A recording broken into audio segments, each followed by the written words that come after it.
ನಮಸ್ತೆ ವೀಕ್ಷಕರೇ, ಜ್ಯೋತಿಷ್ಯ ಯೂಟ್ಯೂಬ್ ಚಾನಲ್ಗೆ ಸ್ವಾಗತ. ನಾವು ಈ ಹಿಂದೆ ಈ ಸೂರ್ಯಗ್ರಹಣದ ಫಲ ಮೇಷರಾಶಿಯಿಂದ ವೃಶ್ಚಿಕ ರಾಶಿಯವರೆಗೆ ಹೇಗಿರುತ್ತೆ ಅಂತ ನೋಡಿದ್ದೆವು. ಈಗ ಧನುಸ್ಸು ರಾಶಿಯಿಂದ ಮೀನರಾಶಿಯವರೆಗೆ ಈ ಗ್ರಹಣದ ಫಲ ಹೇಗಿರುತ್ತೆ ಅಂತ ನೋಡೋಣ. ಅದಕ್ಕಿಂತ ಮುಂಚೆ ನೀವು ನನ್ನ ಜ್ಯೋತಿಷ್ಯ ಯೂಟ್ಯೂಬ್ ಚಾನಲ್ಗೆ ಸಬ್ಸ್ಕ್ರೈಬ್ ಮಾಡ್ಕೊಂಡಿಲ್ಲ ಅಂತ ಹೇಳಿದರೆ ಈ ಕೂಡಲೇ ಸಬ್ಸ್ಕ್ರೈಬ್ ಮಾಡ್ಕೊಳ್ಳಿ ಅಂತ ಹೇಳ್ತಾ, ಧನುಸ್ಸು ರಾಶಿ ರಾಶಿಯ ಅಧಿಪತಿ ಗುರು ತನ್ನ ಮನೆಯಿಂದ ಷಷ್ಠಭಾವದಲ್ಲಿದ್ದಾರೆ. ಷಷ್ಠಭಾವ ಒಂದು ರೋಗ ಋಣ ರಿಪು.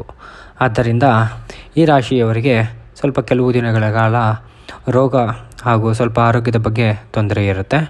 4ನೇ ಮನೆಯಲ್ಲಿ ಗ್ರಹಣ ನಡೆಯೋದ್ರಿಂದ ಈ ರಾಶಿಯಲ್ಲಿ ಹುಟ್ಟಿರತಕ್ಕಂಥವರು ಸ್ವಲ್ಪ ದ್ವಿಚಕ್ರ ವಾಹನದಲ್ಲಿ ಸಂಚರಿಸುವಾಗ ಸ್ವಲ್ಪ ಹುಷಾರಾಗಿ ಸಂಚರಿಸಬೇಕಾಗತ್ತೆ.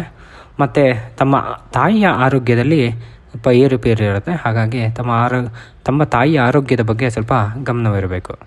ಮುಂದಿನ ರಾಶಿ ಮಕರ ರಾಶಿ. ರಾಶ್ಯಾಧಿಪತಿ ರಾಶಿಯ ಸಂಧಿಯಲ್ಲಿದ್ದಾರೆ. ಆದ್ದರಿಂದ ಸ್ವಲ್ಪ ಮನಸ್ಸಿಗೆ ಬೇಜಾರು ಅಥವಾ ಯಾವುದೇ ಒಂದು ಕೆಲಸದಲ್ಲಾಗಲಿ ಅಷ್ಟೊಂದು ಆಸಕ್ತಿ ಇರೋದಿಲ್ಲ. ಮತ್ತು ಆರೋಗ್ಯದಲ್ಲಿ ಸ್ವಲ್ಪ ಏರುಪೇರು ಇರ್ಬೋದು. ಮತ್ತು ರಾಹುವಿನ ಸಂಬಂಧ ಇರೋದರಿಂದ ನಿಮಗೆ ಸ್ವಲ್ಪ ಕೋಪ ತಾಪ ಎಲ್ಲ ಇರುತ್ತೆ. ಹಾಗಾಗಿ ನೀವು ಕೋಪ ತಾಪವನ್ನು ಕಡಿಮೆ ಮಾಡಿಕೊಂಡ್ರೆ ನಿಮಗೆ ಒಳ್ಳೆಯದು. ಮತ್ತು ಈ ರಾಶಿಯ ತಮ್ಮ ಅಥವಾ ತಂಗಿಯರು ಅವರಿಗೆ ಸ್ವಲ್ಪ ಹುಷಾರಾಗಿ ತಾವು ನೋಡ್ಕೋಬೇಕಾಗತ್ತೆ. ರಾಶಿ ಕುಂಭರಾಶಿ. ಕುಂಭರಾಶಿಯವ್ರಿಗೂ ಕೂಡ ಈ ರಾಶಿಯ ಅಧಿಪತಿ ಶನಿ ಆದ್ದರಿಂದ ಇವರಿಗೂ ಸ್ವಲ್ಪ ಮಕರ ರಾಶಿ ರೀತಿಯೇ ಸ್ವಲ್ಪ ಫಲ ಇರುತ್ತೆ. ಏನಂದರೆ ಆರೋಗ್ಯದ ಬಗ್ಗೆ ಸ್ವಲ್ಪ ಗಮನವಿರಬೇಕು. ಮತ್ತು ರಾಹುವಿನ ಸಂಬಂಧ ಇರೋದರಿಂದ ಕೋಪವನ್ನು ಸ್ವಲ್ಪ ಕಡಿಮೆ ಮಾಡ್ಕೋಬೇಕಾಗುತ್ತೆ. ಇಲ್ಲಾಂದರೆ ಆ ಕೋಪದಿಂದ ಮಾತಿನ ಸ್ವಲ್ಪ ಬಿರುಸು ಇದಾಗಿ ಮನಸ್ತಾಪಗಳು ಉಂಟಾಗುತ್ತೆ. ಮತ್ತು ಹಣಕಾಸಿನಲ್ಲಿ ಅಥವಾ ಕುಟುಂಬದಲ್ಲಿ ಸ್ವಲ್ಪ ಏರುಪೇರು ಇರುತ್ತೆ. ಇದಿಷ್ಟು ಕುಂಭರಾಶಿ.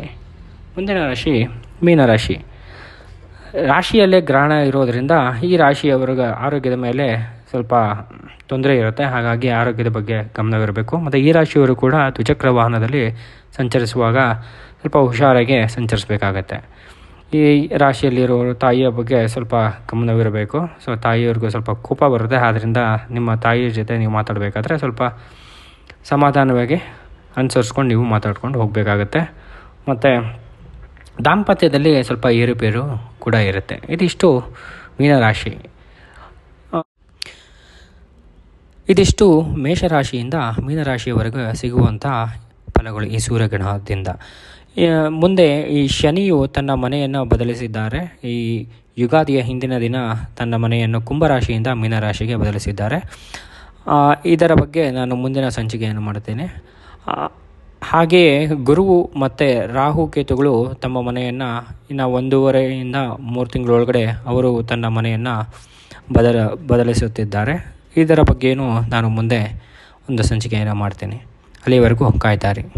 ಶುಭ ದಿನ.